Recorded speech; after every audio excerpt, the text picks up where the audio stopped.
In 21st century, every social context, the inclusion of digital tools in second language learning programs has become an obligation to meet pedagogical objectives. But I think it's important to use tools to meet the students where they are.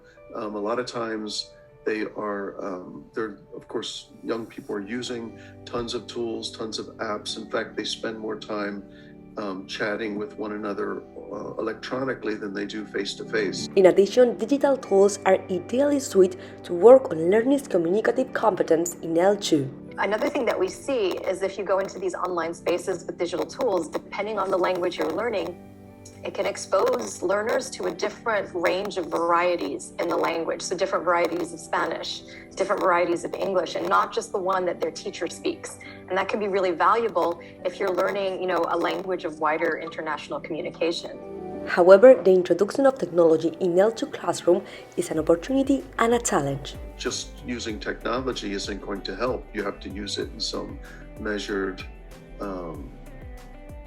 effective way, right? That makes sense for your classroom. So just simply using Zoom, for example, to have conferences, I don't know if that's going to be better than face-to-face conferences. Probably not. Teachers must understand the real-life use of each digital platform and develop pedagogical activities that respect the nature of these connections. I know somebody who did this, was working on his Portuguese, and he used Twitter to during the World Cup.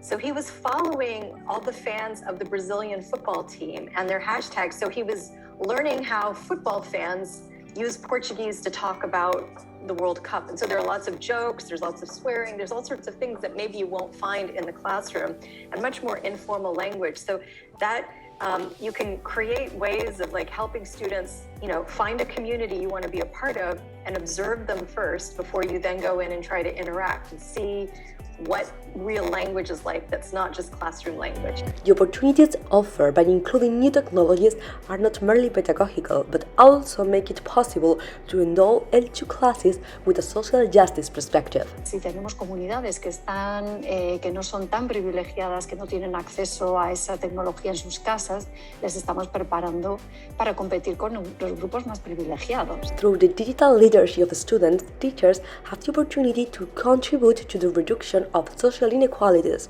caused by the digital gap. Te voy a dar un caso específico de un estudiante que no tenía, tuvo que irse del campus, obviamente, vivía en la frontera con México, entre Texas y México, y esa persona no tenía internet en su casa y no podía ir a la biblioteca porque estaban cerradas por el COVID, ¿no? However, teachers must select which technology, skill and knowledge to insist in their students. For example, Professor Lola developed an activity based on the production of digital stories to promote equitable multilingualism. Y una de las cosas que mejor recuerdo fue ese maravilloso descubrimiento de que los que habían aprendido español como lengua extranjera vieron cómo se sentían los de herencia, y los de herencia cómo se sentían los que aprendían el idioma como lengua extranjera, ¿no? Esa comunicación, el hecho de que todos al final de la clase dijeron somos bilingües, ¿no? Current second language acquisition programs should include digital tools to maximize the quality and efficiency of teaching and from a social justice perspective. To this end, the call of digital literacy, equitable multilingualism, and language learning should be presented in a blended manner.